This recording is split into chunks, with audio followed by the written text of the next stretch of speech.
2020년 최고의 기대작, 제작비 240억의 슈퍼 블록버스터, 한국 최초의 우주 SF 영화 등 승리호를 수식하는 문장은 수없이 많습니다. 게다가 늑대 소년, 탐정 홍길동 등 호불호는 갈리더라도 자신만의 연출력을 선보인 조성희 감독이 메가폰을 잡은 건 또 하나의 포인트죠. 라인업은 신구의 밸런스가 잘 잡힌 스타 군단입니다. 충무로 대표 감초 유해진, 조성희와 한번 호흡을 맞춰본 송중기, 떠오르는 스타이자 현재인 김태리와 진성규. 작품이 어떻게 나오던 기대가 되는 건 어쩔 수가 없겠죠. 결국 넷플릭스를 통해 전 세계에 공개가 되었고 저 또한 서둘러 감상했습니다. 참 여러 가지 말이 나올 작품이라 생각합니다. 작품 내적으로든 외적으로든 도전과 모험에 박수를 치고 싶고 한편으론 아쉬움도 크게 남네요. 영화 제작 기초의 내재적 분석 시작하겠습니다. 조성희 감독의 승리호입니다.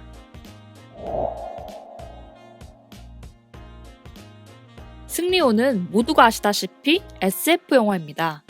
좀 더 들어가면 우주의 모험과 전쟁이 있는 스페이스 오페라 장르라고 말할 수도 있겠죠. 우주 SF 장르의 시작은 이미 100년도 이전의 이야기입니다. 1902년에 제작된 조르주 멜리스 감독의 달 세계 여행은 최초의 SF, 최초의 낭만주의 영화 등 수많은 최초의 타이틀을 거머쥐었고 이후 조지 루카스의 스타워즈 시리즈는 폭발적인 성공을 거두며 문화적, 상업적 두 분야 모두에 거대한 영향을 끼쳤죠. 우주를 담은 SF 영화는 더 이상 특별한 장르가 아닙니다. 가장 많은 팬들을 가진 장르이자 가장 많은 돈을 벌어들이는 지극히 평범한 상품이죠. 다만 그 지역을 한국으로 축약하자면 그 시도조차 없었던 게 사실입니다. 기술력과 제작 여건의 부재는 시간이 지나면서 어느 정도 개선이 되었지만 돈의 문제는 여전히 해결되기가 힘들었거든요. 5천만 인구의 한정된 영화 시장, 타 SF 장르의 연이은 흥행 실패 등 제작비와 끌어모으며 모으는 건데 회수가 가능하냐엔 여전히 의구심이 들었습니다.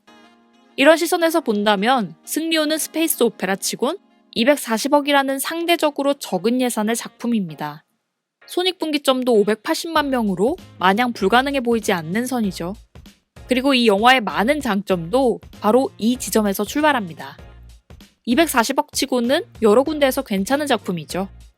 일단 VFX는 신과 함께를 넘어 또 하나의 기념비를 세웠다고 생각합니다. 많은 한국 SF 작품들이 공간을 축소하거나 어두운 시간을 이용해 CG를 최소화해 숨기려 했죠. 하지만 승리호는 그러한 제약을 탈피해 자유자재의 볼거리를 제공합니다.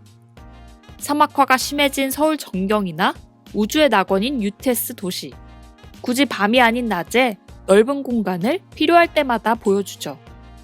액션 또한 인물의 동선을 그늘지게 하는 게 아닌 밝고 명확하게 보여줘요. 많은 면에서 다채롭고 박력이 있습니다. 그러다 보니 스케일이 느껴지고 헐리우드 영화를 보는 것 같다라는 인상을 받기도 합니다. 그리고 가장 눈에 띄는 건 공간 디자인이었습니다. 사실 시나리오에서 주는 정보는 한정적입니다. 예를 들면 영재기는 밥을 먹는다 정도지 영재기는 어떠한 공간에서 어떠한 테이블에 앉아 어떠한 방식으로 밥을 먹는다고는 기재되지 않거든요. 인물의 행동을 제외한 많은 부분은 감독의 상상력에 의존을 해야 합니다. 그리고 그것을 기술 스태프들이 구체화해주죠. 다만 승리호의 주된 공간은 우주이거나 우주선 내부입니다. 대부분의 상황이 일반적인 게 아니라 새롭게 창조되어야 하죠. 많은 부분에서 고민의 흔적이 느껴지더라고요. 물론 기존에 봐왔던 할리우드 영화와 유사한 지점도 있겠지만 시작점에선 이 영화에게 너무 많은 걸 바라기엔 무리가 있겠죠. 그리고 이 미술을 보여주는 연출 또한 좋았습니다. 전반적으로 공부가 많이 되어 있다는 느낌을 받았어요. 촬영에서의 앵글과 카메라 워크가 좋았고 컷을 배열하고 끊는 점에서의 호흡도 좋았습니다. 또 연출이 어떠한 부분에만 도드라지는 게 아니라 전반적으로 안정적이었어요.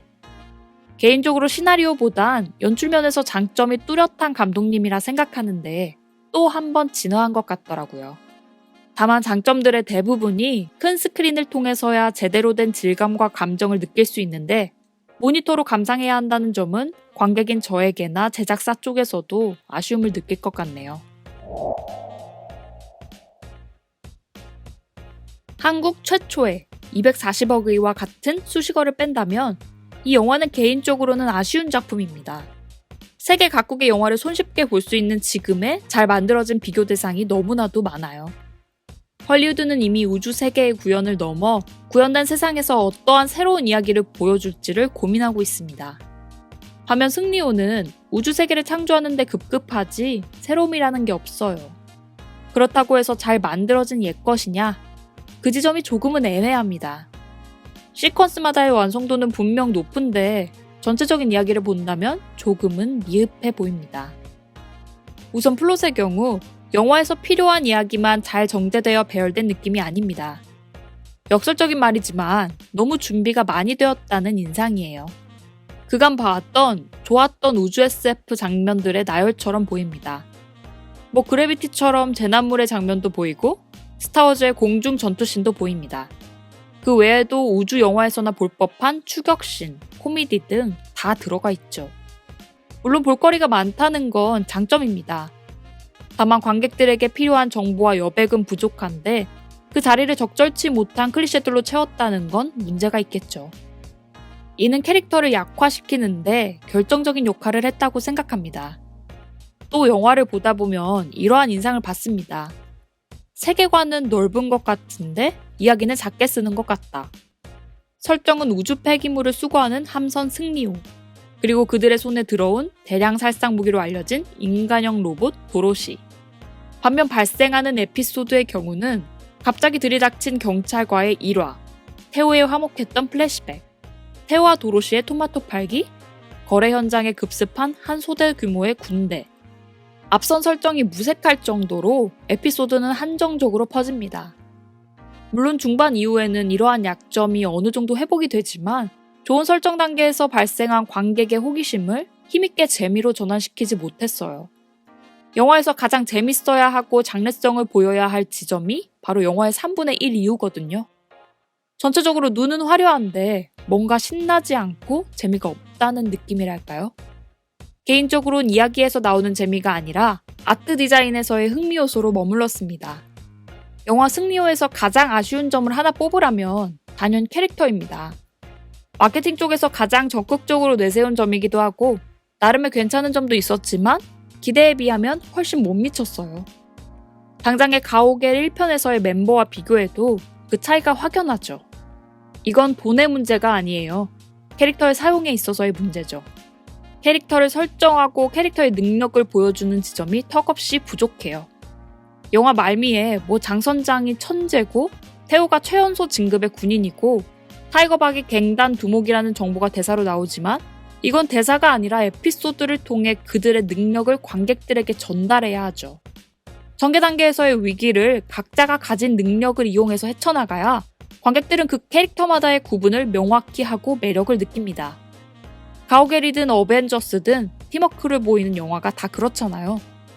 반면 승리호는 앞서 말했듯 다양한 SF 영화들의 클리셰를 나열하느라 이러한 점을 누락했습니다. 사실 멤버들의 전사를 들었을 때 최고의 무력과 지력을 가진 팀들인데 정작 그렇게 보이지도 않고 도망치기에 급급해 보입니다. 당장의 영화의 악역인 설리반과 장선장의 관계만 봐도 그 정보가 부족해요. 엄청 멋있게 해적단을 조직해 설리반을 죽이려 했다니 뭐 유일하게 나에게 총구를 겨눈 여자니 해도 Y가 빠져 있어요. 대부분은 유추해서 머무르고 있죠. 그러다 보니 캐릭터의 매력을 외적인 묘사에서만 끌어오려 합니다. 보잉 선글라스, 가죽 자켓, 올백머리, 걸크러쉬를 유발하려는 대사 등등. 이것 또한 캐릭터를 매력적으로 만드는 요소 중 하나입니다. 다만 그 의도가 조금은 노골적인 점이 아쉬웠습니다. 나름대로 가능성을 가진 캐릭터들인데 폭발은 못한 느낌이랄까요?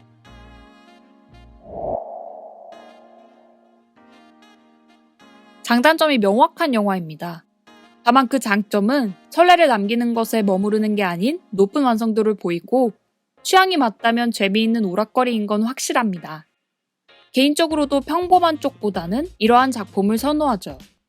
신파에 관한 이야기를 조금 하면 큰 제작비가 들어간 영화에 어쩔 수 없는 선택이라 생각합니다. 거부감이 명확한 요소이기도 하지만 좋다는 감정을 불어일으키는 데는 또 이만한 게 없거든요. 그렇다고 해서 막 과하기보다는 쿨하지 않은 느낌? 단점을 조금만 보완한다면 충무로의 우주 SF라는 또 하나의 활로를 열 작품이라 생각합니다. 전 스태프들의 노고가 온전히 느껴져서 좋았고요. 충분한 상품성을 지닌 만큼 작품의 순항을 기대해봅니다. 이 리뷰는 지극히 주관적인 리뷰입니다. 끝으로 이 영상이 좋다고 생각되시면 구독과 좋아요를 부탁드립니다. 댓글을 남겨주시면 여러분의 생각을 통해 더 좋은 리뷰를 만들 수 있을 거라 생각합니다. 감사합니다.